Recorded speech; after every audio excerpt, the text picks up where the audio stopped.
G'day, freedom lovers. Twice today. Yeah, we're probably all wondering what you did to be so lucky. I know, that's okay. I just enjoy doing this stuff so much. G'day, Leander. And of course, Jason's got an interesting question there. I've been trying to jumpstart my spaceship, but I've been having trouble getting it out of the box. I don't think I'm going to fly anywhere if I can't get it out of the box. Any suggestions on how to open it? It'd be greatly appreciated, Jason. These are the things we've got to work with. Yeah. I don't know, mate. I was talking with Mark the other day about, how cool Back to the Future was and the hydrate level 4 thing for the pizzas. Do you reckon we can hydrate a spaceship? I don't know, that'd be a cool idea. Hey, spaceship rehydration machines. That's a cool concept. So these are the things that just pop into your head randomly when you're me. So anyway, sips. I'll have a real drink this time. I'll have at least one today. At least one. We'll see how we go. Anyway, my hair looks like shit. Just as well I don't care. All right, anyway, speaking of hair, here's Kate with a new haircut. How you going, Kate? How are you, buddy? How you going, mate? Yeah, not too bad. Your hair looks better than mine. So feeling a little inadequate, actually. What's been going on? Then. Oh, this, that, and the other.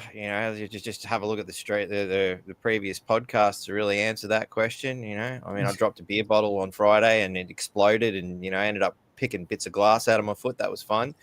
Wonderful. Yeah. I'm gonna have to be more careful with exploding beer bottles in future. Yeah, my feet are all bandaged up and I'm kind of limping around. It kind of hurts a bit.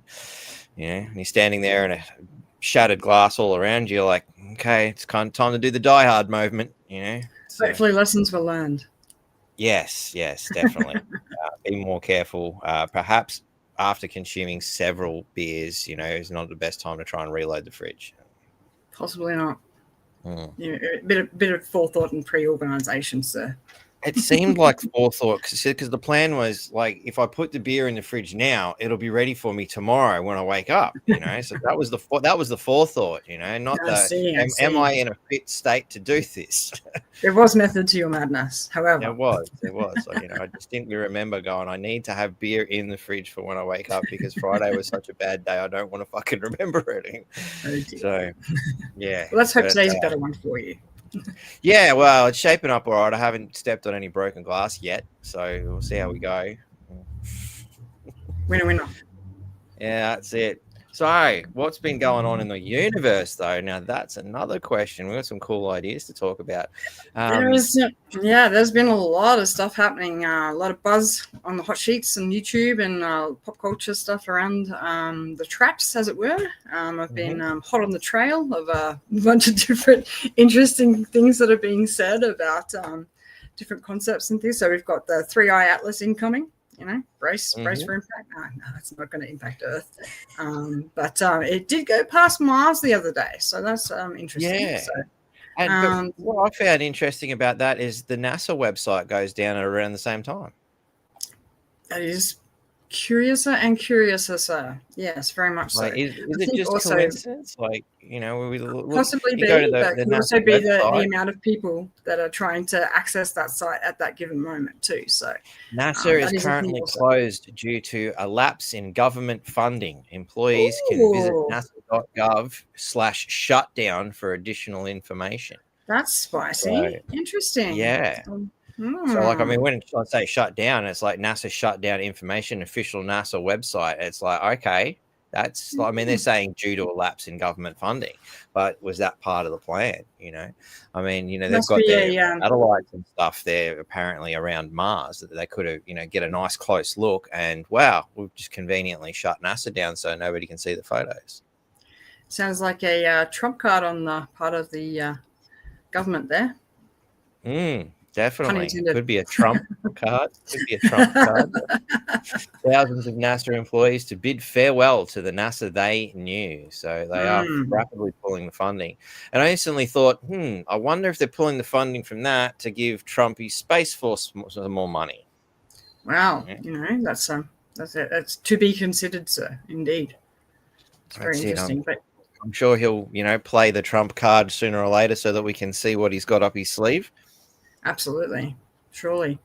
But yeah, the old 3i Atlas is the third interstellar object that has entered our general vicinity, and the Hubble Space Telescope, our trusty Hubble, has clocked it at 210 kilometers per hour, and it is less than 5.6 kilometers in length.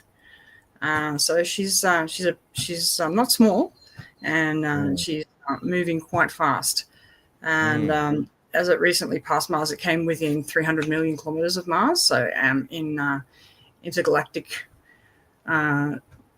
space, that's quite a close pass. And with the motion of all our planets and everything going on up there, it's very, very interesting that it didn't hit Mars or anything like that as it was going through too. Yeah. So, and our ExoMars Trace gas orbiter got some pretty cool pictures of it. And so it's as it's coming through, it's heating up and it's releasing a bunch of gases and dust that forms a bright halo around it. And what was that one called? The ExoMars Trace gas orbiter. And that one can identify what gases are off-gassing from interstellar objects by their color and temperature, those sorts of things. So there's some good science and data being collected from this, which is contributing to what they believe is that we will start to see more of these objects coming through, not only because we're able to better detect them, but there seems to be a ramp up of things happening, apparently. So we're more likely to see more of these kinds of objects coming through. But yeah, as it does come through, like I said, it'll start off gassing. And apparently it has a forward tail as well as a rear tail, which is quite unusual. Yeah, that doesn't seem logical. It doesn't. It's not intuitive in that sense, but the science behind it is sort of that because of its sheer size, and the size of the particles that are off-gassing from it as they're breaking off the Atlas, they don't have time to break up, so they sort of like the different forces involved with it. Yeah, it moves the particles forward as well as burns them up quicker, and then they trail behind. That's the easiest sort of way to describe it, I guess. Right. Yeah. So with everything that's moving and going on there, so as you can see there, that's some good footage of it. Some interesting little flashes happening there. Yeah. So it's gonna look unusual if you do see pictures of it. But like I said, because it has that forward tail as well as the rear tail. So with the different size particles burning up. But yeah, the closest it will get to us is apparently 269 million kilometers eventually. So, and again, in interstellar in December, I believe. It's pretty close. Yeah, there you go. In December the 27th of December or something like that, I think it is. And so, of course, being the 19th. Oh, the 19th. There you go. There you go. So being a large interstellar object and all those sorts of things, it always brings up the question of whether it's aliens or not. And yeah. Well, it's alien to our solar system in the sense that it's come from deep space. So, it's not an inaccurate term in that regard. Yeah, in that sense, absolutely. So the SETI Institute, which is the institute that researchers the search for extraterrestrial life, that is their job wholly and solely. I believe Jodie Foster works there, doesn't she? That's what they'll have you believe in the movies. But yeah, so the SETI Institute released a paper that says the natural origins of 3i Atlas is it's from the thick disk of the Milky Way, and it's actually a lithified clastic fragment of the thick disk of the Milky Way. So that's the scientific words So what does that mean in less scientific words? Well, okay, so a lithified clastic fragment means it's like a melted fragment of rock. So it's undergone significant heating and cooling over a long period of time. So it's broken off from something much larger. And so they think it's from a much larger piece or a much larger planetary sort of object, and that has been hit by something again even larger, and that the forces involved with that is what has pushed it onto its current trajectory. Yeah. Right. So, but there are some interesting people coming forward with some interesting, spicy little, things about it being an alien probe, like Avi Loeb, who's a scientist, a researcher. He's been coming forward saying that it could potentially be an alien probe, disguised as this rock piece, or that there's something inside of it, or there's something built upon it. There's some interesting images going around of things that they think they photographed on it. Like you saw the images just then of it passing by Mars. It'd be very, very difficult to see anything that close on the actual thing. So, always trust, trust your gut, but first and foremost, always check your resources and check your sources of the things that you're looking at when you're looking at these kinds of things, especially in this day and age with the advent of AI and AI videos and CGI advances and all those sorts of things. So it's, while the romantic in me wants to, use thought experiments to go down certain rabbit holes at times, we need to look at the science, and we need to look at, what these things could actually be in the sense of what we know and understand from our current understanding. Yeah, definitely. And there's a whole array of stuff going on. Like, I mean, there's the Sky Live, which has its own little set of charts and whatnot. You can check out, I think it's the 3D solar system viewer, if I click on that properly. Yeah. Mm-hmm. And you look can at that. see, that's great. That's really awesome to see. Stuff. Yeah. So you can see how 4 of them at the moment. Yeah. I look for that are in the inner circle, Mm-hmm. of the solar system, and trace their paths and whatnot. It's pretty interesting stuff. Very cool way to be able to look at it and see these things, because it's good development. But you've also got the 3i Atlas tracker, so atlascomet.com, the whole website dedicated to it. Another one to track 3iatlas.com. 58 kilometers a second apparently. So and view 3D trajectories. So there's lots of different ways we can look at this little interstellar body as well. We can go, right, cool, do we have a direct line of sight? Not really, because it's starting to pass behind the sun. There's lots of interesting things out there as far as how you can look at it in a scientific manner, which Absolutely. is probably the best way to start.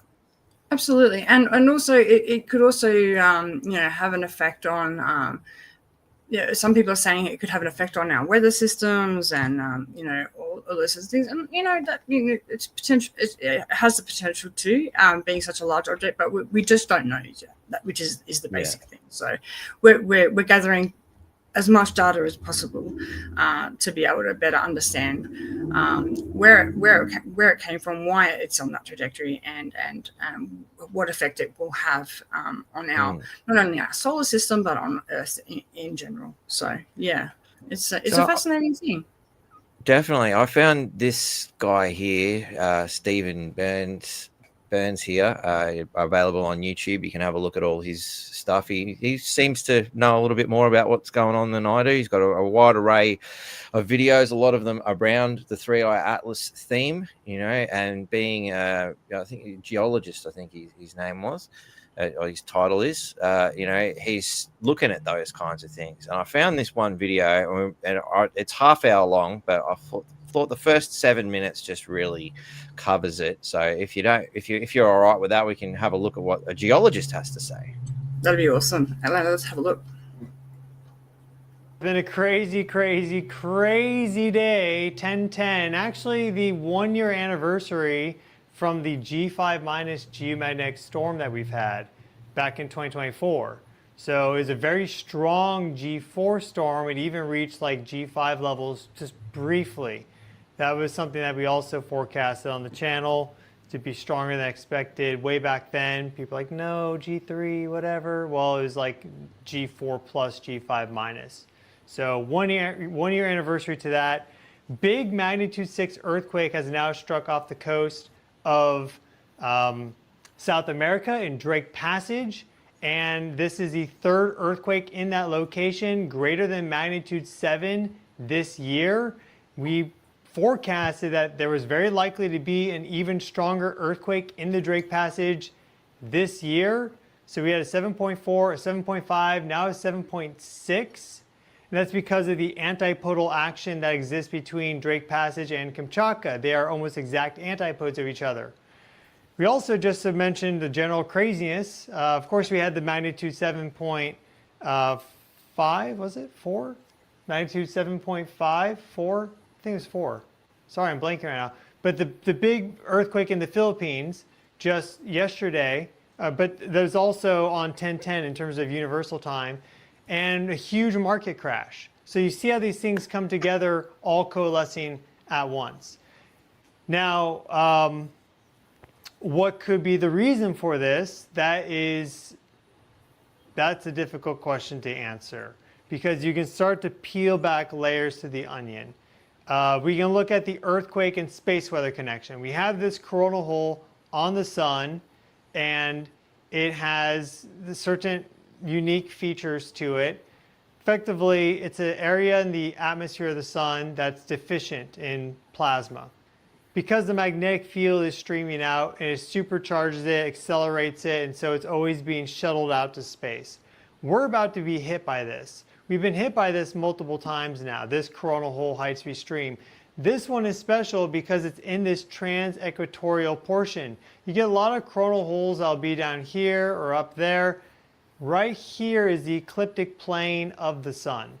And so when you have a feature like this cut through that ecliptic plane, it means that it's going to hit the Earth with its high-speed stream. What happens is you get a dose of space weather, usually a geomagnetic storm of some level. We are expecting active to G1 conditions from this imminently. This solar shock wave that was picked up by Solar Orbiter, which I've been reporting on, this big, like nearly 30 nanotesla jump in the solar wind, no idea where that is. It hasn't materialized. It was received by our forward probe exactly in front of the Earth, only 10 degrees off of latitude, but we haven't been hit by a big solar shock wave. So that's a really big, like, what the heck is happening? This, though, is likely to hit us. This coronal hole here specifically is linked to multiple high magnitude earthquakes. And things are almost getting a little biblical at this point, which is why I put that in the thumbnail. Because we had this big earthquake yesterday in the Philippines. Let's go to our USGS latest earthquakes map. And here we have that. We can put our largest magnitude earthquakes first. 7.4 in the Philippines, that's right, 7.4. Of course, we also had a big aftershock there as well. So that was a 6.7 aftershock right there. We also had, this was upgraded, no, this is a new one. No, okay, this is a week old. We had this 6.6 in the Papua New Guinea back on the 7th of October. Here's the latest 6.3 that ruptured just nearby today on the 10th. That was covered last night, so it's nearly 24 hours now. We've been having a lot of earthquake activity up here in Kamchatka, and of course our biggest earthquake of the bunch is this Drake Passage earthquake right here. So a lot of activity. This earthquake we forecasted on the channel, and I have links in the video description. You can click those videos if you want. They were live streams, and one of them had the timestamp, the other one just watch to the beginning. You'll get that forecast prediction. But Kamchatka and the Drake Passage are antipodes to each other. And then also the Philippines. I put out a notice that this could, the original earthquake that occurred here in this area, which is just a little bit more than a week ago. That earthquake, 6.9, I believe. I talked about how that could be a foreshock for something bigger, and then just nearby we get this 7.4. So that also played out. But things just seem to be getting a little biblical now because of this constant earthquake activity elevated now for 2025, but really, it's really starting to accelerate, it seems. And also what's been happening in terms of our solar system. We have all these comets flying around. And let me show you that right now because this is fascinating. This is from the Sky Live, and this specific animation was created by Dobsonian Power. He posted it on Twitter, and instead of recreating it myself, we're using it because it's all just from this website. But look at all the comets. He has 17 that he plotted in here. And you see something really interesting. Going from when this started to the middle of next year, notice how all the comets pull away from the inner solar system except Pan-STARRS right there. Here's 3I Atlas, okay? So we see it flying out. But look at how all these comets are close into the solar system when 3I Atlas is close in. I just restarted it, okay? So we have, where is our Atlas comet? Oh, it didn't restart. Here's 3I Atlas, okay? We have all these comets in the inner solar system, and look at how as it travels away and we move further and further in time, all this activity nearby actually drifts out. This is really interesting. I mean, we've been talking about this, but this graphic with 17 comets really shows it unlike I've been talking about it before. And the pulse of activity, I mean, we knew that we were in this, but seeing this so clearly laid out, how everything moves away starting about the middle of next year really is a sign that there is something happening and that these comets here have an effect on our local terrestrial geophysics and probably also weather and of course probably also our society and consciousness and more. I mean, there's so much myth and legend and tradition and history around comets and them being omens of change and often not good change, like wars and famines and pestilence and stuff of that nature. But this is a very strong dynamic at play right now electromagnetically. I think that's sort of where we're at. Anybody who wants to watch more of that, you can go check out Stephen Burns's channel on YouTube. It's just at Stephen Burns, and you can go and watch the full thing. He's got some pretty fascinating things to talk about there. And I mean, all the climate change people are probably going to be a little upset because, he's just gone and looked at things outside of the little carbon bubble that they like to live in. So it's, even more reason to watch it, I guess. Absolutely, and we're practically being bombarded. Our solar system is actually being bombarded at present. So, is it any wonder that these forces, great forces at work, are affecting our weather and our globe, as it were? Yeah. So, I think more things are to be expected, and as you can see there, the trajectory into next year, there are definitely more things on the way. So, brace for impact, y'all. Yeah, and just seeing how many earthquakes there were too was just like absolutely, wow. and the increasing magnitude of those earthquakes as well. And as you said, there's correlation between the antipodes of the larger ones as well. That's quite interesting as well. So what's happening on one side of the earth's happening on the other, butterfly effect sort of shit, Exactly. And just the past 48 hours, there have been worldwide 3,434, the number 3434 earthquakes up to 7.6. Like that's a lot of earthquakes. It is, and it'd be interesting to see up by 12% apparently. There you go. That's exactly what I was going to ask for, to see what the percentage increase that it was, and if that correlates to the different comets being close by. And here's the data right there. So that's really interesting. Yeah. Fascinating stuff, And it is. I mean, you see the earthquake pattern sort of drop down in 2010, ramped up a little bit, dropped down, and then 2020 kicked in. And it's almost like, the way the human race has been feeling is affecting the planet. Well, see, and that That's the thing too, you know, and that beggars the question, you know, like, you know, people who poo-poo astrology and things like that in general, you know, do the planets have an effect on us? You know, at a micro level, like we beings down here on the surface, you know, do they affect us in that way? You know, it's an interesting question to ask. Is it's affecting the planet? So why wouldn't it affect the things that live on it as well? You know, that makes perfect sense. It's definitely a question that needs to be considered, you know, know, whether it's woo-woo or not, but you know, the science speaks to the global you know, effects. So yeah, and especially since a large portion of them are happening just above us, you know, that's you know, something to keep in mind here in Australia, that, you know, a lot of them are happening right above us, you know, they're hitting our neighbors, you know, quite substantially. You know, absolutely. So yeah, so it'd be interesting to have a look and see what's happening around us, like December 19th, as you said, when it reaches its closest point to Earth. So yeah, yes, and how did these things have an effect on the sun too? Like, I mean, absolutely, you know, and that's what he was saying there as well. You know, like you know, the sun is definitely having a reaction to that, and in reverse of that, it's having the sun is having an effect upon for our atlas itself as it burns up and breaks up. So, you know, what's going to happen as it gets even closer. So. Again, a big data collection exercise for those involved, and yeah, it would be very interesting to see how this unfolds. But what an interesting time that we live in, buddy. You know, like with all these things happening around us and above us. Definitely, definitely. So, I mean, there's a lot of things to sort of look at, and I mean, obviously, I flog it every now and then, the good old Gaia network, for some more out there ideas, you know, and they've got their incoming 3i Atlas. Is it a Draco mothership? You know, of course, it's a $1 million question. You know, you'll have to go into Cosmic Disclosure season 28, and I believe it's episode 10. Was it? No. 13, episode 13 there.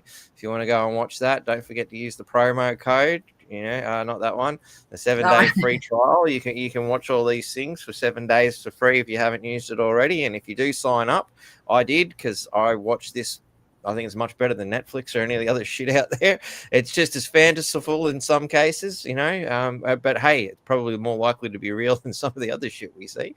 So, and look, and even if it's not real, like you said, it's a great story, and it's a great thing to just, like, you know, ruminate about. You know, that's it. Even if it's not real. So you can write so many stories based on the stuff that comes through here. You know, absolutely. I found it quite interesting.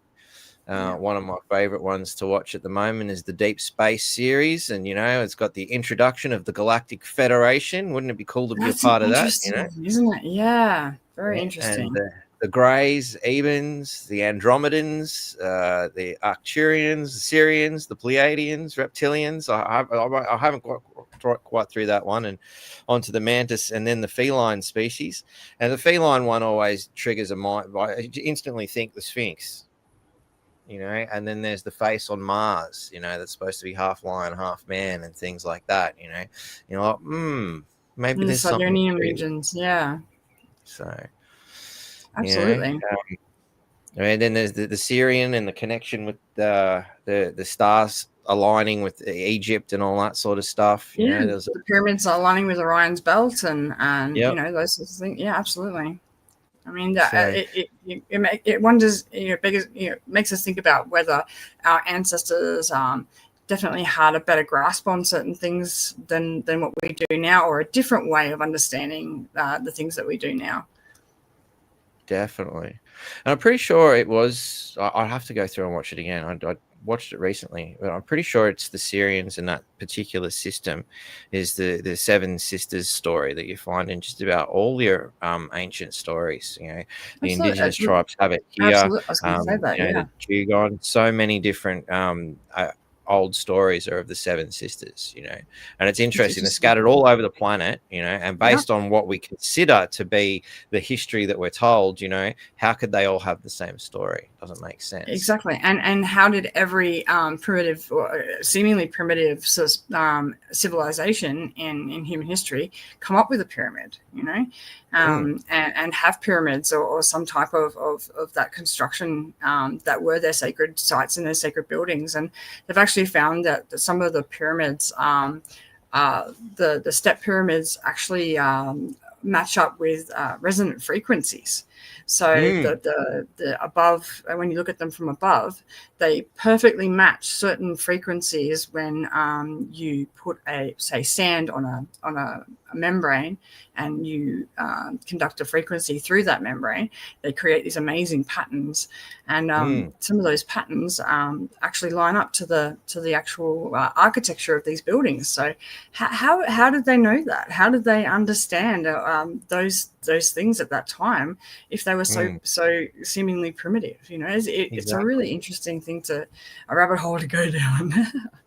Well, I mean, again, to bring it into a fantasy construct too, like there's the old Masters of the Universe, the movie, and Gwildor's got his ability to create wormholes using a sonic device, and the universe is all about tones in that particular movie, which is, I think, one of the greatest movies ever made, because, I mean, it's got Dolph Lundgren in it. How could it be bad? Oh, it's pretty awesome. It's pretty badass. Yeah. I remember watching that as a kid going, heck yeah. Great movie. Yeah. Always loved it. Yeah. So, but yeah, just a really fascinating concept. And then when he creates the wormhole, you get all this rainbow patterny sort of stuff. You go, okay, so is that the rainbow bridge that the Vikings would speak of, to get us to Midgard, which is another word of middle, so we in the middle plane, and onwards to Valhalla. Yeah, absolutely. Like I've said in previous podcasts, nothing comes from nothing.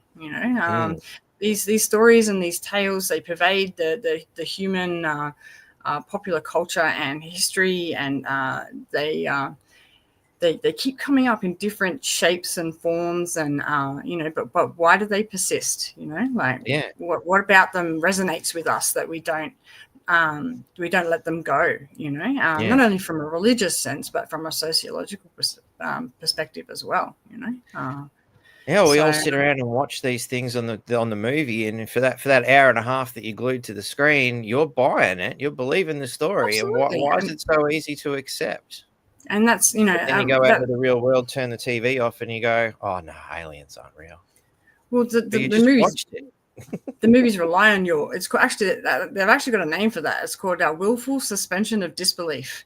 You willfully give up your day-to-day disbeliefs and get on board with what they're selling you, kind of thing. And I think that happens more so in this day and age than just when you're watching a movie, and so, but like at the same time, why is it so easy for us to connect with those disbeliefs, when we have such strong beliefs in our daily lives? Yeah, it's an interesting concept for sure.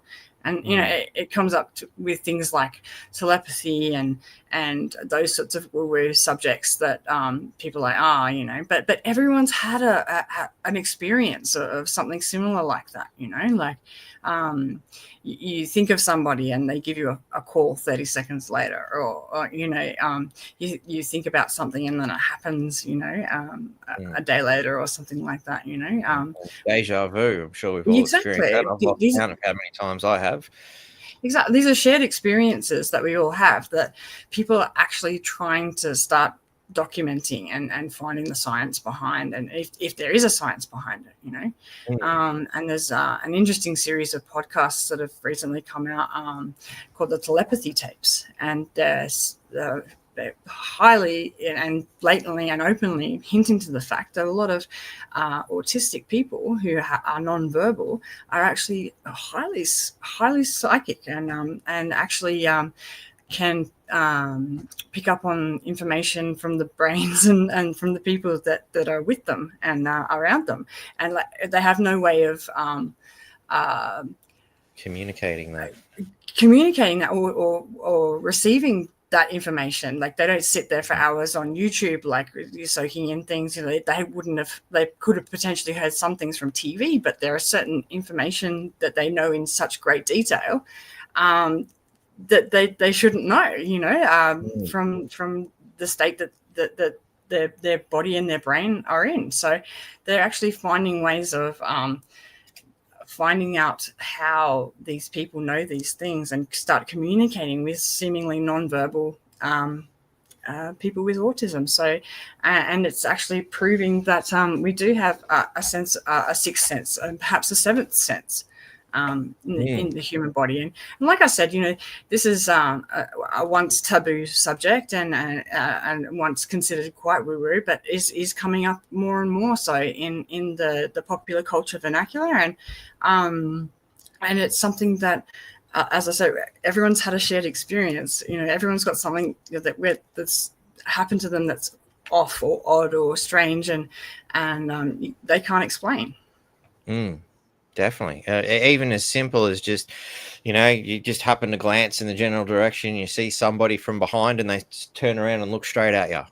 Exactly, you know, and that's wow. a thing. It's a thing that happens, you know. The feeling of being perceived, you know, like that someone's looking at you. You know, is that an evolutionary response? Do you know, like is that it's same when hunters experience it as well. There's a moment before you apparently before you shoot a deer or an animal that you're hunting that is a no-go. There's like a line up to where that animal is going to actually know that you're looking at them, no matter how silent you're being or anything. It's that sixth sense of being perceived and being watched kind of thing that sets them off. So that's not only humans, then that's animals too. And plants too, it would appear. And plants, according to the guy who come up with the what was it, the truth-telling test, what do you call it, you know the one I'm talking about? They plug you into the machine and a little meter thing goes up. Now I'm trying to think of it too. The lie detector test. Yeah, that's the one. Thank you. Yeah. And the guy who come up with that decided to attach it to plants and see what he could get. You know, and he used to go around performing it, and it got to a point where he couldn't do it anymore because he just started having these full-on esoteric sort of thoughts about what was going on. Wow.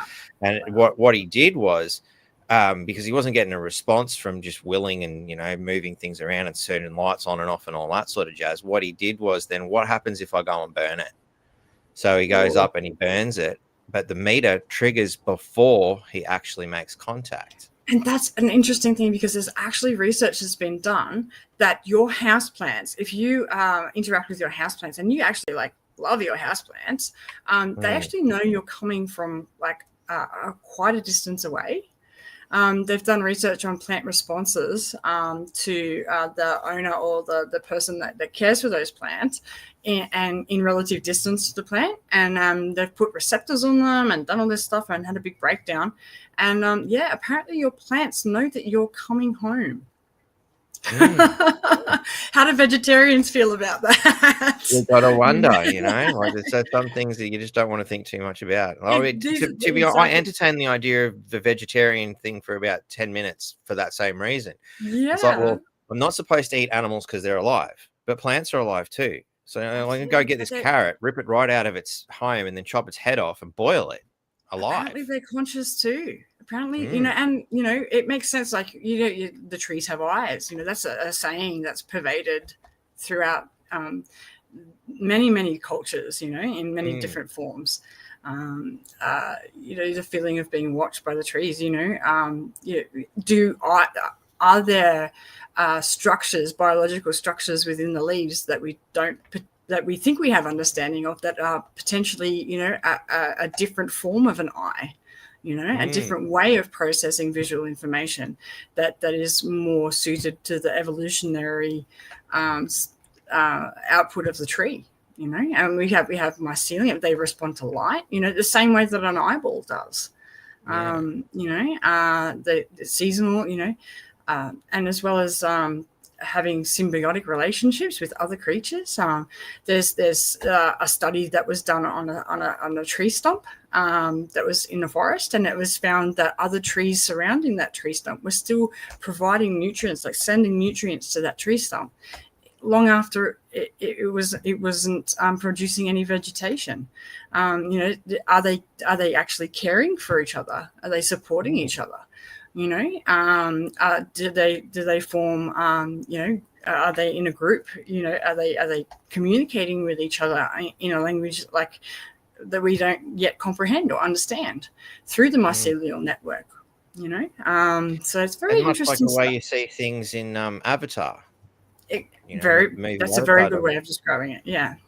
And good old movies. Bringing the average Joe in us up to speed with the science. In a fantastical way. I see a lot of these good ideas get shut down pretty quickly too. Like it's almost like there's a conspiracy to stop people conducting those kinds of experiments and research. It's like, again, there's a belief system attached to the way we operate here on this planet, that this is real and this is not, and it seems to me somewhat limiting in a lot of ways. But on that night, another example of how things have changed, we've got here the International Remote Viewing Association. Oh, one of my favorite subjects, remote viewing. So I'm like astounded that, like in this day and age, the CIA Stargate archives, all sorts of stuff, that entire websites dedicated to these kind of concepts, and as I understand it, the CIA through MK Ultra and all that sort of stuff also researched this stuff. The German Nazis did this sort of research during World War II under the Vril Society. So again, like, why are governments so interested in it? I guess you can understand, because if somebody can jump out of their body and start floating around and watch all the dodgy deals they're doing, then they've got something to be concerned about. Absolutely. There is a remote viewer, a female remote viewer. I cannot remember her name off the top of my head, but she was interviewed on a podcast recently, and she said that she went into one of the very high security government bases while she was remote viewing, like out of body kind of experience. And she said that she was met and beaten up spiritually by the on duty remote viewers in the actual facility. Wow. So that's psychic guardianship. It's a big claim, but she's adamant about it. The truth rings true. She seems pretty legit. She's very I guess a bit spun out by the whole experience that she had. She's talked about a lot of her remote viewing experiences, and this standing for her. So she said that she actually went, after that happened, she went back in to suss out who that was and why that happened. She snuck in behind him not knowing that she was there, and she saw the two soldiers in the small room in a hypnotized or in a meditative state, and they were the remote viewers on duty for that facility. So I thought that was quite interesting. Yeah. So they are, if that is the case, and it stands to reason that if they're aware that people can do these things, that you're going to need some sort of security system in place for it. So obviously that's why so much research is done on it. It makes sense. It makes absolute sense. And so what I think the government's trying to save a lot of people from is the ontological shock of not only is telepathy real, but that they're actually using it on a daily to enhance operations, I guess you could say. But I don't think the ontological shock would be as big as they think it is, especially again through popular culture and people using it willy-nilly or not or mucking around with it, I guess you could say. But is that a moving forward of our paradigm? We're moving out of the old paradigm into a new one, where this stuff is. Yeah, definitely, absolutely, and I truly believe that's something that is actually happening. That there's at a grassroots sort of level, things are starting to change, and research is being done, and the science is catching up. Like we're getting better detection systems, or we're getting better ways of finding out how these things are actually measurable and reportable, and repeatable. Yeah. I mean, what does a psychic camera look like? How do you create something? Because you're stepping into a different plane of existence. Billion-dollar idea, buddy. Billion-dollar idea right there. You can retire on that one, mate. If you sort it out. Yeah, if only I could figure out how to do it. Yeah. So. I did come up with some pretty interesting drawings the other day. I'm not willing to show them just yet because I'm not sure what I've figured out. But I was kind of in a semi-trance-like state while watching the Gaia network of all things, and this idea just popped in my head. I'm like, I got to go draw that out. I'll show it to you, but not here. Not like no this. Worries. I look forward the government might steal my secrets. Oh, yeah, we can't have that now. We can't have that now. No, it works both ways. So. But yeah, I suppose that leads us into the whole psionic research kind of thing. So, one of our there's a reporter, Ross Coulthard, who used to be on the Nine Network with the Current Affair and all those sorts of things. So he's a legitimate blue blood Australian journalist, I guess you could say, with a valid history. And so he's jumped on board the Wuru UFO UAP ship, I guess you could say. And he has definitely gone well down the rabbit hole. And he has been interviewing this whistleblower, Jake Barber, who was a secret combat controller for the US, and he had many different skills in many different areas. He was outside the system, so to speak, but still well within it. There are things he couldn't talk about, but there are certain things that affected him on such a deep personal level that he felt there was a need to come forward with it. And Ross Coulthard has a lot of amazing videos and a lot of rabbit holes to go down.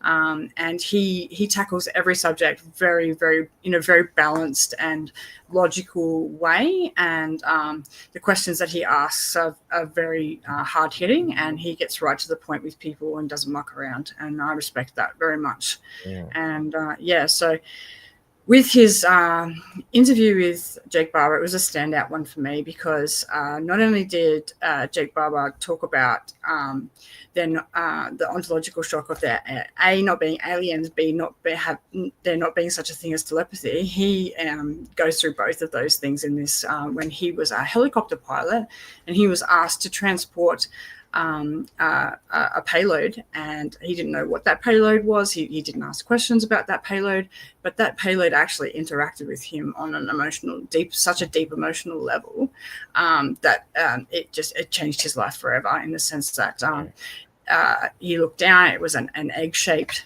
kind of what he believed to be a UAP or a recovered craft, and he believes that craft is some kind of biological technology that actually could think and feel for itself, and that craft, as he was transporting it, while he was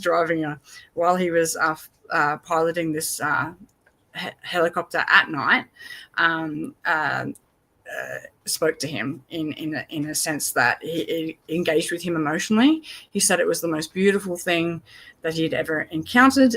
It was like a goddess of love. It brought him back memories of his mother. He found himself in tears of just feeling so much joy and love, but at the same time coupled with sadness and worry, which I guess would match up with the situation that craft potentially found itself in if it was a thinking, feeling, conscious biotechnology of some description. So that's a lot to unpack there. So sorry for just jumping that all on you. But and again, you see all these ideas in so many different science fiction things. So I think the recent Battlestar Galactica had the idea of organic ships in it as well. And then there's Farscape, where they capture large space creatures, the Leviathans, and then engineer them to become spaceships because they can, got inbuilt warp technology sort of thing. Absolutely. And even back to Avatar, where you actually intertwine with your steed, like with the creature that you are piloting, so to speak, So even in that sense, it's same, yeah. So it's not out of our popular culture minds and what we've like encountered previously. So it's not a far reach, but to have someone actually come forward and start telling tales about how it, and he actually like tears up and at the thought of it, and when he's actually speaking about it, he actually lost every hair on his body, the radiation from this craft, so he actually has physical, measurable, reportable medical issues that have affected his life because of the proximity to such craft. And so this is a very interesting story. It's definitely worth the time of day. Yeah, for sure. For sure. I mean, I watched a couple of these after you pointed it out to us. I think it might have been this one that we watched. Yeah, that is the actual the interview. Yeah, because you sent that to me. I watched it a while ago. It was very fascinating stuff. It was, yeah, and I think Coolheart really got to the heart of and really got it out of him, And it's amazing how many things, like he's really gone hammer and tong into this, where he got inside the most secure military facility, Darcy Weir on the the Arrow, stuff, and absolutely, Trump's cabinet give different answers for UFOs. Yeah, he actually gave an address to members of the CIA, all of the letters agencies. He actually gave a press conference to them and said, "Hey, this is where we're at. We know what's going on. We're coming for you," kind of thing. Which is massive. Like the goal of the guy. That takes some backbone, man. And that address is crafted so intelligently and eloquently, and I think he did exceptionally well at presenting that information and letting them know. But basically, it was like, we know what you're doing, we know what's happening, we're going to find out. There are people coming forward, and I will be interviewing them, and I will be releasing the information as per. So, yeah. As long as it's... I missed that. So that was Trump gave that that speech, did he, to the three-letter? No, that was Ross Coulthart. Oh, okay. Yeah, he addressed more. So yeah, it was very, very interesting. I think it goes for about an hour. But yeah, he broke it down very well. I'll have to find that. Yeah. But yeah, I did. But I think he was also opening the floor. He was kind of opening the floor at the same time as saying, if you want to speak to me, you can. I'm here. Do you know what I mean? Yeah. Like he was letting people know that if you've got things that you think people should know about, there are aspects of what you're doing or what you've seen that you can speak about, please come forward, and I will make the necessary arrangements, kind of thing, And so many people have come forward since that address. So yeah, nice. Yeah. It's good because I think, as we've discussed on many other podcasts about many other topics, that I think the general public had just had a gutful of, the constant lies and deceit. And it's just so painfully obvious now. The more they lie, the more transparent they become, and this is the time, this is the age. Let's get to the truth of what really has happened here on Earth, because so many things just don't seem to add up. Well, disclosure is definitely a thing, but I don't think disclosure. I think disclosure is an ongoing assignment. I think that it is something that is not going to be one address by one president at one given moment. I think it needs to be a packet sort of system that is released bit by bit. And is that not what we're seeing?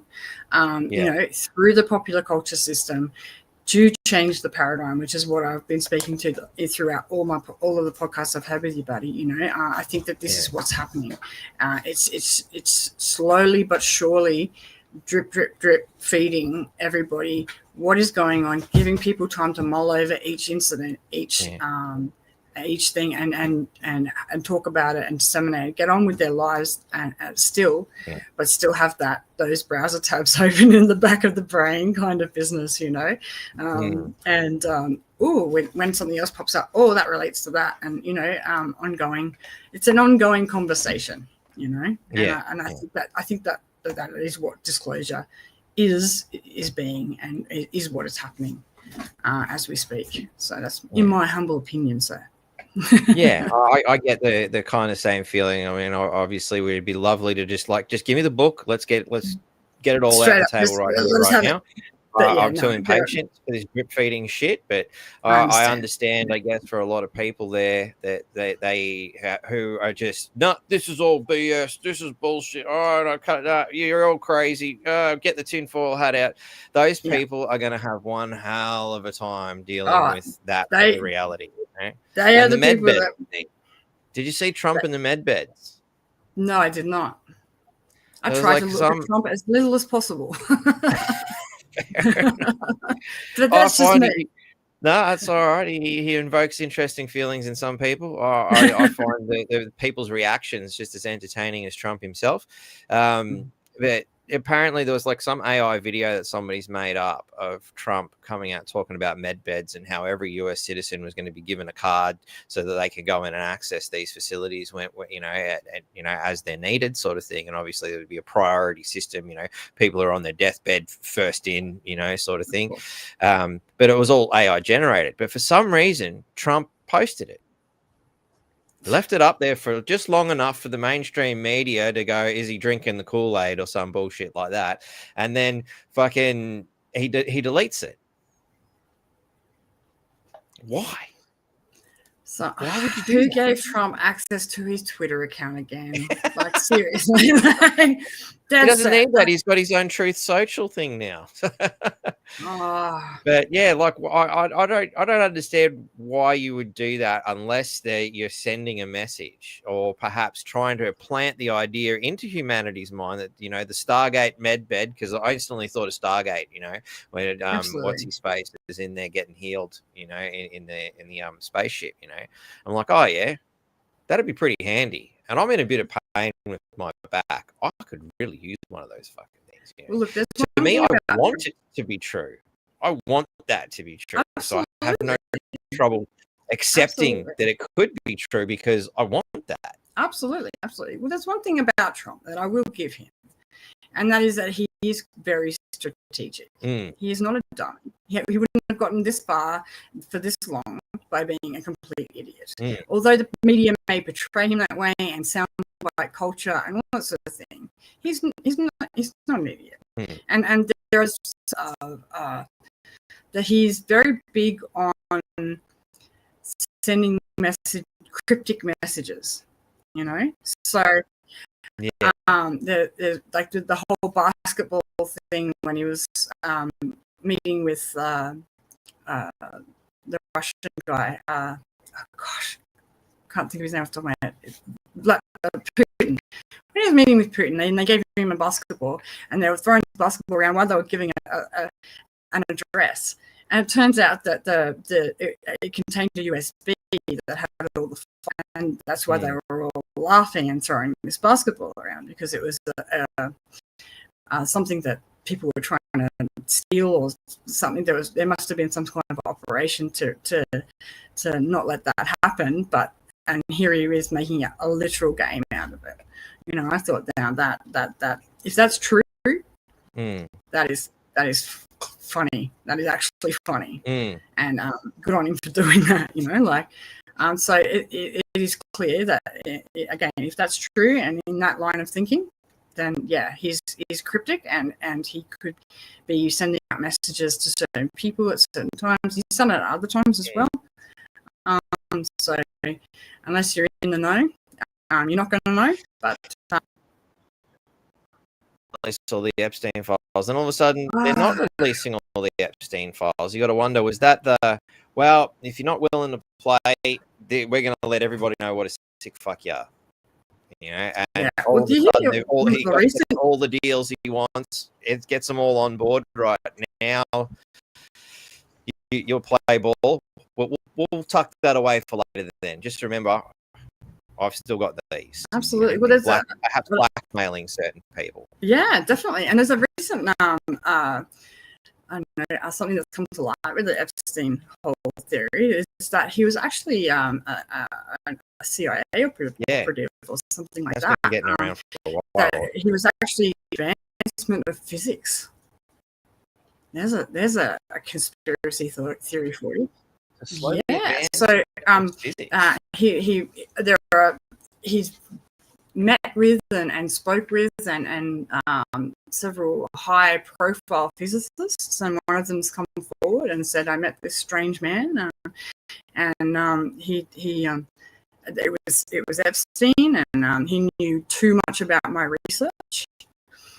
He knew things about my research that only if you'd been to one of my classes or you were part of the Harvard physics department that you would know about. He was well read in on all of his research. He found it very uncanny, very unsettling.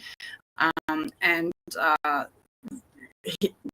he was on that podcast, he refused to go in particulars in general. So he's like, go find out for yourselves, go down that rabbit hole. So that's interesting. I found that very interesting.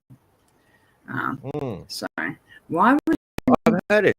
A similar theory, but it was more like to catch all the right people doing the wrong thing, and then you again can blackmail them into control. But turning the page, going, well, I've got it too. So are you going to take their blackmail or my blackmail? I'm currently the president.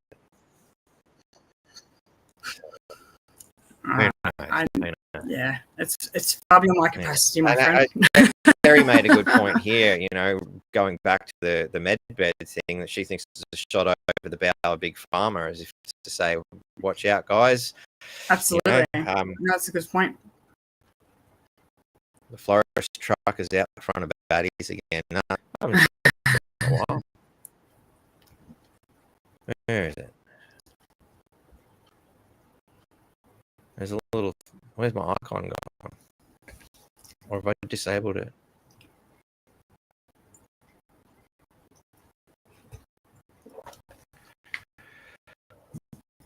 I think I unplugged it. Yeah, I unplugged the Wi-Fi. That's why. All right, I can't check to find out if ASIO is watching today. We'll check that. I'll plug it in later. But I got plenty of screenshots of ASIO drone flying. Going, oh yeah, cool. There it is again. Yeah. What?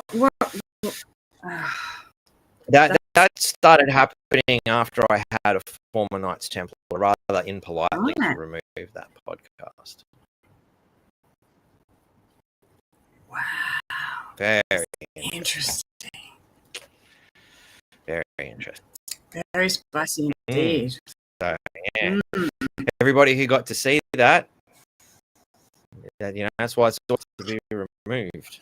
So I mean, I didn't do it because they asked. I did it because he asked. So, I don't give a fuck about them. Yeah. Personally, I was quite happy to leave it up there as a middle finger to the world, but my friend asked me to, so I'll do it for my friend. That's nice. Good man, Eddie. You got to have honor and respect amongst your friends. Look, a man's got to have a code, I'm everyone's friend until you piss me off. Just don't piss me off, and we'll all be fine. Pretty much. Yeah. So yeah, Very good. All good. So all right. Well, was there any other ideas you wanted to throw around in the mix here? I think. Here's one that I thought was an interesting one, because you will find it on the Gaia network, and anybody who's looked at David Icke's work will come across this scenario as well. It's like the good old the reptilians, also known as the Dracos, and the alleged shape shifting and all that sort of stuff into the sci-fi culture of things. And you see here on Star Trek the I think it was in Voyager, and you've got the Voth, and they come across this reptilian species who's kind of, you know, monitoring them. I think, if I remember, it's been a while since I watched it. I think that we somehow got a hold of one and we determined that there's a genetic link, and Voyager's on the other side of the fucking galaxy, you know. So how is that possible? And as the story goes through, it's basically there is the ancient story amongst this mob that they flew away from a planet in disaster many eons ago, but it's been so long that they've forgotten where their home planet is, you know. And Voyager going, well, here we've got this link, and here's the information you might be looking for. And yeah, dinosaurs were wiped off 6 million years ago, blah blah blah blah blah. But they've also developed their own sort of cult-like religion scenario that says science doesn't accept that. It's not true. That's an old myth, and you know that this is heresy. What you're bringing forth to us, you know. And they shut down the answer to their ultimate question as well because of their limited capacity to see reality for what it was. They've decided what it is instead. So a very fascinating idea again that, you know, perhaps life did evolve 6 million years ago to a humanoid state. And again, if we're going to go down the path of the theory of evolution, and that we've evolved from ape-like mammalian creatures, you know, in such a short amount of time, where the dinosaurs roamed the earth for a fuckload longer than we did, surely that same state of evolution could have happened for lizard people. I mean, it's just an idea. You know, but it's not just them. Doctor Who had a similar idea with the Silurians, and they found, you know, while digging for oil, they upset the cryogenic chambers. You know, and then comes the thing, well, we were here first. And then I started thinking about it a little bit more. Well, we've got a we were here first scenario going on on Earth here in a few places. We've got the indigenous culture of Australia saying that. You've got the Jews returning to Gaza saying we were here first. Palestinians are saying no, we were. You know, in America, you've got, you know, what's called the Indians or the Native Americans there. Same scenario. We were here first. You know, what if they were here first? Absolutely. Or is that just the new narrative so that they can come in and take over? Well, interestingly enough, there's actually a link to that and to, a few years ago, you know, they took some of the old astronauts down there. Obama went down, all that sort of stuff. So apparently, through the hot sheets, as it were, they found something down there. So they found. Sorry, they did that in Stargate. They found it was very similar thing. Civilization there, and again, so there you go. Alien versus Predator. The culture reflecting things that have been leaked out. So apparently they found this massive 8 football field size cavern that has not been known to humans. It's like the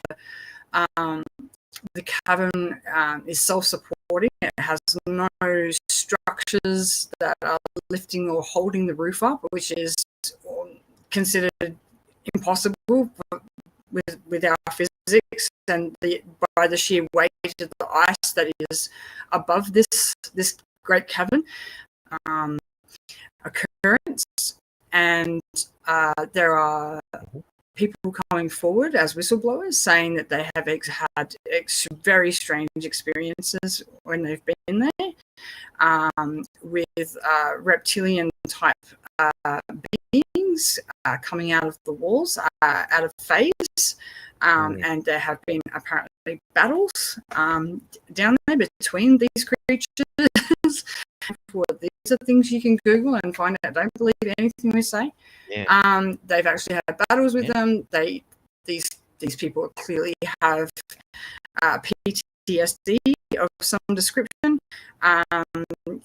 It's not just one; it's several people coming forward saying that it's changed their life because you can't fight something that you can't see and messes with your visual cortex, as it were, and your emotional response to the environment, which you need to be sharp and aware of as a warrior, as someone that's trained to kill, in a very unnerving experience to have something like that happen. So these are the words of these people that are coming forward, and it lines up with what the astronaut said when he came out of there. Like, there's great evil down there, and there's great many things that we don't know about that we need to be careful of. They're coming for us, and before he was silenced. So so that'll check out. There's a lot here when you go with whistleblowers on the Antarctica. Whistleblower reveals what Raytheon is really doing in Antarctica. So what Raytheon is doing, I looked at that one. He believes that they've built an actual particle beam weapon that can only exist down there because of how cold it is, but also because it's at the polar region. No one can see it firing if they need to fire it. So it's kind of like our planetary defense system, is what he was saying. Which is and Tesla was supposed to have approached the government with plans for a death ray sort of thing, for planetary defense just before he died too. Interesting. Yeah. So again, we apply the 2% truth rule. If there's 2% truth in everything, then if it is real, then holy mackerel, what does that imply? If it's not real, then it's a damn good story. Something, some further good sci-fi to talk about. But these, like I said, these are people with bona fides. They've got military history. They've got their DD-14s, all those sorts of things that they've come forward with. They've definitely done the things that they've said they've done, been the places they said they've been. So again, an interesting topic of conversation, definitely an interesting rabbit hole to go down if one wants to. I mean, it stands to reason. We talked about the space race and the nuclear arms race. Why wouldn't there be other, weaponizing the weather race going on? And we know that's stuff that they experimented with. The Ho Chi Minh Trail was intentionally flooded with rain, Absolutely. Kerry's response there is actually right. Oh, really? Sorry. The first fire up they said that earthquakes in New Zealand, which is exactly the article I have up here. Yeah, that's exactly what he said. He said that he actually stated that the Christchurch earthquake caused that. Yeah. It was an accident. Detailed interview on the Jimmy Dore show. Hecker described his time maintaining equipment at the Anderson Scott South Pole Station, where he has said he observed components of three major systems: the Ice Cube neutrino detector array. That sounds like Ice Cube's down there making a new album or something. An ALF, extremely low frequency system, and a green laser apparatus housed in a building known as Arrow. Yeah. And apparently they were doing some testing, and they actually accidentally fired it off, and that's what happened with the earthquake in New Zealand. There you go. From construction to operate. So once it went operational, according to this one. So which would align with the testing, testing the capability kind of thing without firing it off. So environmental manipulation, mind interference, and covert warfare. Interesting stuff, hey. I mean, is it true? I don't know. Somebody decided to write an article about it for the Daily Telegraph in New Zealand. So absolutely, and he came forward, and like I said, he's got all the bona fides and that. So yeah. Yeah, there's a lot to look into there. I mean, and then there's also the even more out there tale that the Nazis went and set up shop down there a long time ago, which, and there were U-boats discovered down near Melbourne and whatnot back in the day. So, what the hell were they doing all the way over there? Yeah. So, I think one rather out there story I heard was, once the Nazis realized that things weren't going so well for them, they packed up and moved over to a more defensive position in the Antarctic there, where they discovered more alien tech or whatnot, and been playing games ever since. And I've heard that also. Yeah, so it's interesting, and that, it's I've heard lots of different stories about Nazis in the. It's a cool idea. It's a cool idea. I'm just trying to think of the name of it. There's a B-grade movie that got around when Nazis made it to the moon first. Oh, look out! It's B-grade as fuck. It's absolutely hilarious. Iron Sky, it's called. My favorite. Oh, you can't go past a good B-grade, eh? I reckon, hey. So, yeah, here it is, Iron Sky. Iron Sky. Okay, yeah. Oh goodness gracious! Yeah, it's Nazis on the moon. It's pretty funny. I highly recommend it as a bit of light-hearted entertainment. It was made in 2012. Wow. Yeah, so it's definitely. There's a sequel to it as well. They Iron Sky 2 as well. So yeah, definitely well worth a watch. It's quite funny. Yeah. I thought it was a good one. But who knows? Maybe they did. Maybe they've been, chinking glasses with the Dracos or the Arcturians or the Syrians, or maybe the Nazis were the first ones to join the Galactic Federation. They're just waiting the rest of the planet to catch up. Who knows? Oh dear. Yeah, that's a sobering thought, isn't it? Oh yeah. It's a good joke at the very least.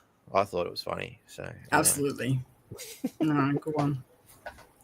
But yeah, so there's a lot of things happening above us and around us, and there are a lot of different things being tackled, with the telepathy and everything like that. And I think we're going to see a lot of changes coming forward, slowly but surely. Like I said, back to the drip feed. I think that disclosure and all these things are happening at a markedly slow rate with good reason, and give people time and chance to chew on them and mull over it, kind of thing. And also, I think it's a bit of a litmus test. It's kind of frustrating though that the human race has to move at the speed of the slowest of us. It's the same with most things. You're only as strong as your weakest link, mate. Like it's a true story. Weak links on this planet. Hurry up, and people need to sort it out. Yeah. But we need to consider that. But I think it's also a litmus test too. I think the government's, in my humble opinion, are testing things out to see what public reaction will be. Because it's their job to minimise rioting, as you could well imagine, and the pillaging and all that kind of business. It would not be a good thing. We've had our whole COVID experience, and we all know what lockdown feels like, and those sorts of things. So are these all things that are getting us all in ship shape for much larger and much more interesting problems that may occur? Who knows? Since we just mentioned the Nazis and you brought up COVID-19, and we Heidi and I did kind of nudged on the similarities there between, because she had a relative, I think it was a great grandfather or something to that effect. I can't remember exactly where it was. It was a grandfather or great grandfather of some sort who was in Germany at the time and was forced to have a tuberculosis inoculation. And had a reaction and died from it thing, but that's how her family escaped, because, they kicked him off because of the reaction, and the whole family went with. He died, but the rest of the family survived. Wow. So interesting similarities between the implementation, the papers, please mentality that you used to see on TV, and, all of a sudden it's happening here. And then you combine that with the story we just referenced of the Nazis escaping to a more safer place in Antarctica, which is now a no-fly zone and a no-go zone for only those who are chosen. You got to wonder, did the Nazis get things going? Because here they are doing the same shit the Nazis did to us again, and they did it on a global fucking level, so it makes you wonder. Absolutely. There are other spicy woo things that they're around that reasoning behind why the Antarctica and that is not a no-fly zone. Some people there's a conspiracy theory around that there is an opening to into another world or another internal world of the Earth. That's always fascinating. Theory. Hollow Earth theory, on that one, and that and the good old flat earthers use it as well as being, the edge of the earth. And, and we always romanticize these faraway places that are mostly, for the most part, inhabitable by humans, in popular culture, they're the end of the line, don't go there. There are monsters here. We've had that on our maps and in our popular culture throughout. Here they be dragons or something. Indeed. So, but with the last one, we were talking about the reptilians being down there. It's almost true. He'd be dragons in that sense, if what they say is true. But reptilians are supposed to be cold-blooded. Wouldn't you want to be in a warmer climate? I don't know. Maybe they've adapted some fashion, but I'm just trying to think what the I remember seeing it in one of the early X-Men comics, from the 70s, where they go inside the Earth as well, and of course, there's Journey to the Center of the Earth and various other things like that, Absolutely. which are very fascinating movies, all three of them, Absolutely. I'm partial the original, but and not only that, but are these the places that larger ships are landing or taking off from or hiding or that sort of thing has always been on my mind too. If they were here, that would be a smart place to hide, and in those sorts of regions. But one never knows, and you can only think about that. And then the ocean as well, absolutely. One of our greatest last frontiers. Sorry? One of our greatest and last frontiers. So apparently they've recently found a so-called movable base that's on the bottom of the ocean floor. There's these trails of that have been noticed on the ocean floor. And so someone's postulated that it might be some type of military installation that can actually move across the ocean floor. That it makes sense, it sounds logical. If we can go to space, a lot harder to find if it's not there again when you come back, eh? Absolutely. And also if we can go to space, then why can't we pressurize a whole base kind of thing, at the bottom of the ocean and have it move around and do the bidding, so. The US Sun, we are not alone. Aliens may be hiding out in 5 or 6 underwater UFO bases off the US coast, claims Congressman. That's I thought it was us, but he's just gone straight for the jugular and said it's aliens. I love that. Yeah. But there it is. Aliens could be hiding out in 5 or 6 underwater bases. There you go. And again, the truth, nothing comes from nothing. Why would a congressman come out and say something so outrageous if there wasn't at least it's political suicide? Absolutely, it is. And not only that, but social suicide and personal suicide. Nothing comes from nothing, my friends, I believe. And been hiding there for millennia. Millennia. There you go. And that goes back to what we were talking about before. Have they been here before us? Are they watching us? Are we some kind of experiment that's ongoing? Is that why we don't have the missing link? Is that why there is no missing link? Because there is no missing link. Because they started off with dinosaurs and then we were planted here or something like that. These are some crazy ideas, but they're fun. They're fun to play around with.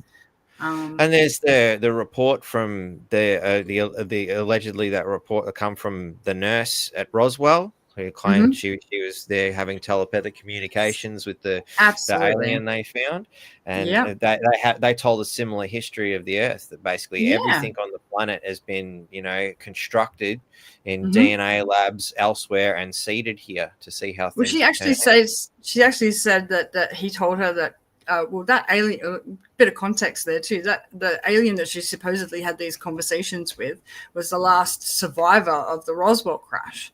And so he didn't have any like actual vocal cords to be able to teach speech to, but what he could do apparently is have telepathic communications. And there was one nurse on the base that was more telepathically inclined, one might say, than other people, so they allowed her access to him on a regular basis, and she had ongoing conversations with him. And the book that was written subsequently was based around the files that she wrote and the direct conversation that she was as she would say the words and they would type them down for her, kind of thing. But this alien said that our planet is actually a prison planet for other intergalactic species, souls, in a sense. Like their energy, their spirit, they're put here. They cook their memory, and they're put into a human form to live out as part of their ongoing experiment. So it's kind of like a well of basically the planet's a well of souls of intergalactic criminals, which is we in Australia can kind of relate to. Political dissidents better than most. Again, that's what we're all about here at the North Queensland Freedom Absolutely. Network. So we're all a bunch of heathens causing social disruption to social cohesion, apparently. But apparently that accounts for why there are so many artists and random scientists throughout history and that are brilliant, like the accounts of brilliance. There she is. Throughout. This is the alleged lady who spoke to her, 83 years old, when she decided to release the story. Yeah. And so apparently, people who did crimes against the Galactic Federation were sent here. It doesn't matter what your status or anything was, and apparently that accounts for why there's so much art and brilliant scientists, because they actually, some of those memories that were supposedly cooked out of them is actually, there is something there that remains of their previous iteration, I guess you could say. And it pervades even through the human DNA. So what a fantastic story. Again, if it's true, wow. If it's not, still a great sci-fi story and well-written one at that, like. Oh yeah. Like this, like when because I think you can get it on YouTube. And you get and she'll explain, and you can have it read to you, sort of thing, And I remember I've gone through it a couple of times now, and each time I'm like, this would make a fucking great movie. Yeah, absolutely it would. Like, absolutely. Just the ideas that come out of it too, absolutely. And fascinating stuff. Yeah, and the implications of what she says too, that there's a galactic federation, they have control over the whole of the universe, so much so they have a justice system. That justice system is enforced, and then that Earth is a prison planet of that justice system. Like this, it sounds like very Marvel-esque indeed. Yeah. Well, just as you said here, it is the exit. Approximately 30,000 years ago, Earth began to be used as a dump and prison for those alien beings who were considered criminals or non-conformists. These creatures were captured, trapped in electronic traps, and brought to Earth like fucking the Ghostbusters or something. Straight up. From various parts of the old empire. Underground stations where these creatures were kept or are still kept were created on Mars and on Earth, in the Ruwenzori Mountains in Africa, in the Pyrenees Mountains between Spain and France, and in the steppes of Mongolia. There you go. So not my word. Yep. Very interesting. Very interesting, And I mean, you got to wonder, because he goes into the fact that I think that particular alien species is trying to find a way to break it down, and supposedly when we die and we leave our body, we shoot off, and then we get sent back because there's some sort of a barrier out Yeah, around Saturn it's area like that like a bounces psychic our net souls back. around Earth. Yeah, that's what she's Yeah. saying, and she's saying that also like the whole go to the light kind of thing is part of that whole Yeah. thing, and you're just going to another realm of this prison kind of thing, like and it's like a cycle of reincarnation, and it's like a forever prison kind of thing, you know. So it's very interesting, and it apparently a few of these beings have escaped the Earth and gotten out in some way. I can't remember the exact details, but some of them do get out and escape the system, as it were. And again, a good part of the story to break down. But yeah, I just thought it was fascinating. You know, like that the implications of that story. You know. And like, what was it? All the ancient monuments were put here just to keep us distracted. Yeah. Which, and as soon as I saw that, I thought that reminds me of bloody Terry Pratchett, where he's saying all the dinosaur bones were put there to just confuse paleontologists. You know, God's put them there as a cosmic joke. Yeah, and it's turtles all the way down. You know. Like. Yeah, that's it. What is the gender of the turtle? The most important question ever asked. Absolutely. No, so yeah, and again, Area 51. That's a really great podcast. They go into that in great detail. He breaks down most of the juicy bits of that. If you want to delve into that further, it's actually a really good podcast. And he's a filmmaker. Is that on YouTube? Yes, it is. Yeah. Area 51. Yeah, and yeah, he's an interesting character himself. He has been given access to Holy like shit! You wouldn't. As soon as I go into look what's being played. Big UFO secret revealed by Trump, being streamed live right now. Wow. You couldn't make that up. All right. Your algorithm's lit, bro. Yep. Well, you can tell what I look up most of the time. Yeah. So what was I going for? Area 51. Area 51, yeah.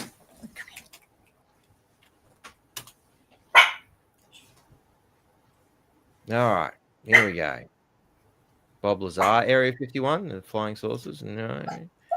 It's maybe Area 51 podcast.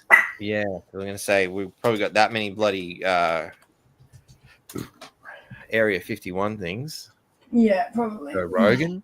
Or is it Area 52? Maybe it's Area 52. I think Area 52. Try that one. He spent 3 years with tall white aliens at Area 51, says this whistleblower. Yeah. Good old Bob Lazar. Oh, yeah. Very interesting character. He's got some very cool things. I mean, yeah, you just type Area 51 and wow, how much can you go? Yeah, that's how much time have you got? Months and months of rabbit hole digging. Yeah. 2 hours of the creepiest UFO and alien stories told on the Joe Rogan Experience. Mm-hmm. Right. Fascinating stuff. They are us. Yeah. Yeah, and again, for those Bible goers out there, they made, the gods made us in their image. It was interesting. It was an African tribe that was talking about the Rainbow Bridge concept, or that the people appeared in a tunnel of rainbow. And I thought instantly, well, there's the Rainbow Bridge. You can see how all these different stories start to link up when you start looking at so many of them. Instead of just living in the one book, and you start looking at lots of different books, you start to see that they've all got a little piece of the same thing. Absolutely. Which is the theory I formulated as a teenager, was that, I don't think any one religious or spiritual concept has the answer, but they all have a piece of that answer. Again, a bit of your 2% truth thing. You take a bit of this and a bit of this and a bit of that, and all the bits that sort of fit together, and put the puzzle together, perhaps. So, perhaps, Area 52, you reckon? Yeah, Area 52. Yeah, I think that might be it. There we go. Yeah. On the night of September 19th. So, yeah, another interesting one. I'll have to have a look at some of this then. No worries. Cool. But yeah, he's quite comprehensive, and some of the whistleblowers and people that he has as guests are really, really interesting people, and there's some very interesting conversations that they have, and he asks some very good questions as well. Yeah, a respectable podcast in this subject matter, I would say. Oh, I'll learn to spell one day.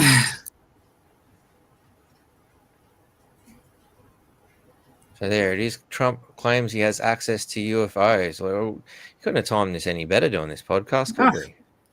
It's the synchronicity of it, Batty. That's June 24th. So that was a while ago. Not a while ago. What have we got in the last week? Wave of whistleblowers set to expose Trump administration's executive orders now. DHS releases data on staggering number of illegal aliens.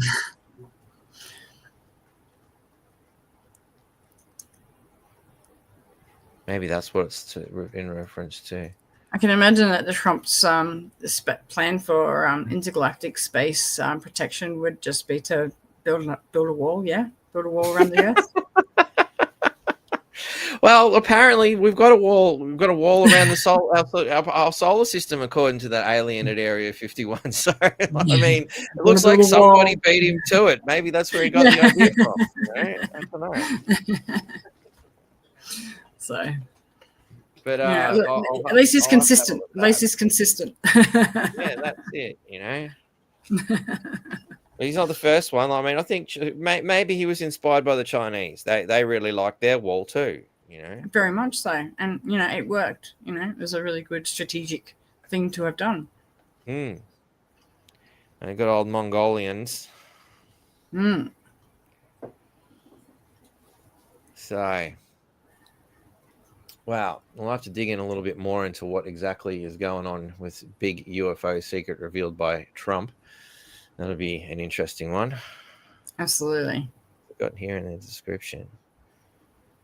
So a House task force on government transparency hosts a hearing in which 4 witnesses will offer testimony under oath about their experiences with UFOs, as well as their perception that the military is being less than fully transparent about what exactly is behind the sightings. There you go. I suppose that ties into the whole drone experience that happened recently, in Florida and lots of stuff. No one wants to own the drones. No one's owning the drones. No country wanted to say that they were theirs. People were saying they're UFOs, that they had extreme capabilities, if they were drones, and all that kind of stuff. So. So, and this Project Bluebeam thing that was mentioned by somebody earlier in the comments. Sorry, I can't remember who said that, but it's interesting. It's just conspiracy theory. As soon as you type in Project Bluebeam, so as soon as I see that, it makes me think, well, there must be truth in it. Otherwise, they wouldn't be so quick to call it conspiracy theory. But again, that whole idea that is supposed to be, the global elites plan to use advanced technology to simulate a fake alien invasion and manipulate religious beliefs to establish a totalitarian world government. And, there was allegedly a contemplation from some, I can't remember where I got it from. I wish I could, that they were during the Gulf War. They were thinking of creating a holographic sort of simulation of Allah to try and convince everybody that they should go along with what's happening. To try and control the situation more. So if they had that kind of idea back then, which is the 90s sort of thing. What have they got now? Absolutely, and that's dangerous territory. That's really, really, when you're messing with people's religious ideals in a technological way, that's really dangerous territory. Talk about what wonderful way to start a jihad. If they had done that and fucked it up, that would have been, the whole Muslim world would have just burnt the place to the ground. I reckon. It would have just gone nuts. Yeah. No, definitely. So, but again, the idea that they would attempt to do something like, you wouldn't put it past them, though. I mean, the amount Yeah. of bullshit that we've been spun over the years and Mm. expected to swallow, it's just, you can't trust the statements of known liars. It's that simple. Yeah. What the truth is, who fucking knows? I think Exactly. somebody But there said something about how I'm just questioning everything, and that's pretty much it. Well, that's why what the you have fuck to wouldn't you? do. You have to Yeah. question everything. You can't just blindly follow what people tell you. You have to check your sources. You have to check the resources of the people that you that you're sourcing your information from. Go down their level, like where did they get their sources from, and where did they get their? This is important. You need to question everything. You need to question the validity of everything that everybody says. Don't and make up your own mind from an educated perspective. Don't just blindly follow. If you don't stand for something, you'll fall for anything that comes your way. And so I'm a massive advocate for that. Again, don't believe anything that I've said or Baddy said today. Go and find out for yourself. Go and research these things for yourself, and make up your own mind. And from an educated perspective, but also fact check the people that you're getting your resources from too. And that's why I've made a big point of saying, Ross Coulthart came from here, and Jake Bauer came from here. You need to know people's credentials. Have they done the things that they've said they've done? Are they actually who they say they are? Because you never know. And so there are ways and means to find these things out, and you need to question everything all the time. That's what science does. Yeah. Yes, exactly. So I don't understand how we've developed a society where if you ask questions, you're labeled a conspiracy theorist, but that's trust the science is the narrative that goes along with that. I'm like, but also don't trust I've got the a different dictionary to everybody else, but I thought that's what you were supposed to do anyway. But also don't trust the science. In a sense as well. It's a juxtaposition and a double entendre in that is it good science? Where does the science come from? Is the science funded by big pharma? Is the science funded by the right people? Was this are they paid to do this science? Are they paid to say the things that they are saying about this science? Is there an angle that they've taken by receiving money to do this study? Do you know what I mean? Like scientists need to get paid and put money and put food on the table as well. So there's many underhanded things that happen in science. It's not just an altruistic environment. It's actually quite the opposite. It's cutthroat, and people want to get paid. Exactly. Some people just want the fame and the fortune too of putting their name on things. I think again that missing link concept. There was a bloke who actually faked a whole bunch of missing link stuff just so he could get the credibility. And then there was another Australian scientist. I have to go back and find it again, but there was an Australian scientist who actually found something that was closer to a missing link, and that was disregarded because it disproved the other guy's fake stuff. And old mate died before he got proven to be true. And the other fella, and again, it's that little. It was the inner elite UK fucking science club or something to that effect. So and the truth will come out eventually. It always does. And some truth takes longer than others, but it will come out. And I think we need to be ready, and I think we need to have our critics' hats on.